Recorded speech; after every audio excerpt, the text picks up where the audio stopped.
गंगा की लंबाई है कोई 2525 किलोमीटर और ये देश का लगभग 26% भौगोलिक क्षेत्र कवर करती है। इसमें उत्तराखंड, यूपी, बिहार, पश्चिम बंगाल जैसे बड़े राज्य आते हैं। तो कहां से शुरू होती है ये यात्रा? इसके बिल्कुल शुरुआत से देखें। बिल्कुल, देखिए, गंगा की कहानी ना असल में दो धाराओं से शुरू होती है।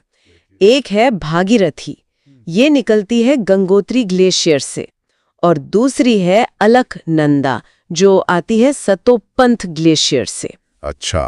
और ये दोनों मिलती हैं देवप्रयाग में, उत्तराखंड में। देवप्रयाग में, और वहीं से फिर ये गंगा कहलाती है। जी हाँ, वहीं से इसका नाम गंगा पड़ता है। फिर हरिद्वार पहुंचकर ये पहाड़ों से मैदानों में उतर आती है। हाँ, हरिद्वार के बाद तो इसका रूप एकदम बदल जाता है ना, विशाल मैदानों में बहती है।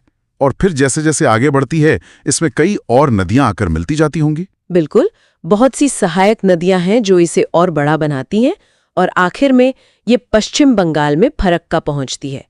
फरक्का के बाद ये डेल्टा बनाना शुरू करती है और फिर सागर द्वीप के पास बंगाल की खाड़ी में मिल जाती है। तो ये जो सहायक नदियां हैं ये बहुत अहम होंगी। कौन कौन सी हैं, अगर हम पहले बाएं किनारे मतलब लेफ्ट बैंक की नदियों को देखें? हाँ, बाएं किनारे से कई महत्वपूर्ण नदियां मिलती हैं। जैसे एक है गोमती, ये थोड़ी अलग है क्योंकि ये पहाड़ों से नहीं, मैदानी इलाके से निकलती है। पीलीभीत जिले में गोमत ताल है वहां से। अच्छा, मैदान से, ये दिलचस्प है। जी, और ये फिर गाजीपुर के पास गंगा में मिल जाती है। लखनऊ, जौनपुर जैसे शहर इसी गोमती के किनारे बसे हैं। और घाघरा नदी, उसका भी जिक्र आता है अक्सर। हाँ, घाघरा भी एक बड़ी नदी है।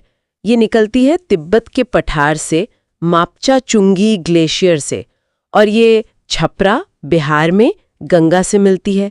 इसकी एक सहायक नदी है शारदा या काली गंगा जिसे कहते हैं।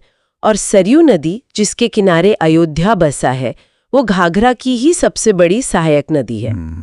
और कौन सी हैं बाएं किनारे पर? फिर गंडक है, ये नेपाल हिमालय से निकलती है और पटना के पास सोनपुर में गंगा में मिलती है। और कोसी नदी, ये भी नेपाल से ही आती है, बल्कि इसका स्रोत तो तिब्बत में माउंट एवरेस्ट के भी उत्तर में है। कोसी, इसको लेकर कुछ खास बात है शायद। दस्तावेज में इसे पूर्ववर्ती नदी कहा गया है, इसका क्या मतलब हुआ? हाँ, पूर्ववर्ती या एंटीसीडेंट नदी वो होती है जो उस जगह के भू आकृतिक उत्थान जैसे हिमालय का बनना उससे भी पहले से बह रही हो। मतलब पहाड़ उठे लेकिन नदी ने अपना रास्ता नहीं बदला, वो पहाड़ों को काटती हुई बहती रही। ओह, यानी ये हिमालय बनने से भी पुरानी है। एक तरह से कह सकते हैं कि इसका प्रवाह मार्ग पुराना है, इसीलिए कोसी अपने साथ बहुत ज्यादा गाद यानी सिल्ट लाती है और अपना रास्ता बदलने के लिए कुख्यात रही है। इसके अलावा रामगंगा भी है जो गढ़वाल पहाड़ियों से आकर कन्नौज के पास मिलती है, और महानंदा जो दार्जिलिंग पहाड़ियों से निकलकर पश्चिम बंगाल में गंगा में मिलने वाली आखिरी बाएं किनारे की सहायक नदी है। ये तो हो गई बाएं किनारे की नदियां।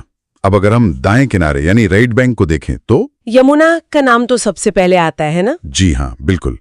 यमुना गंगा की सबसे पश्चिमी और सबसे लंबी सहायक नदी है। ये यमुनोत्री ग्लेशियर से निकलती है बंदरपूंछ श्रेणी में, और फिर ये प्रयागराज, इलाहाबाद में गंगा से मिलती है, जिसे संगम कहते हैं। संगम। और यमुना की भी अपनी सहायक नदियां हैं। हाँ, यमुना का भी अपना एक बड़ा तंत्र है। इसमें चंबल, सिंध, बेतवा, केन जैसी नदियां मिलती हैं। चंबल काफी मशहूर है अपने बीहड़ों के लिए। ये मध्य प्रदेश में महू के पास से निकलती है। हाँ, चंबल के बीहड़।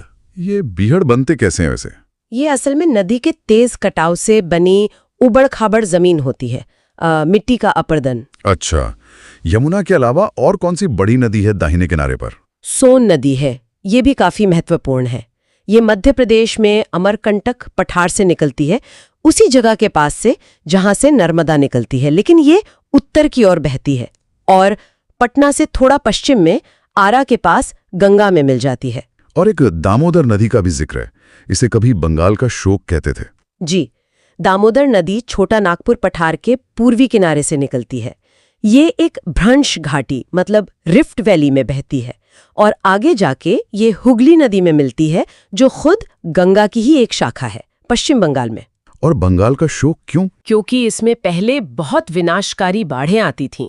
मॉनसून में इसका पानी बहुत बढ़ जाता था और आसपास के इलाकों में तबाही मचाता था।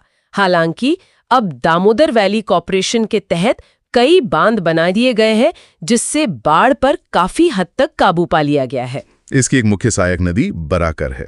तो मतलब ये पूरा गंगा सिस्टम सिर्फ एक नदी नहीं है, ये तो ग्लेशियर से लेकर मैदानों तक फैली हुई अनगिनत धाराओं का एक पूरा जाल है। बिल्कुल।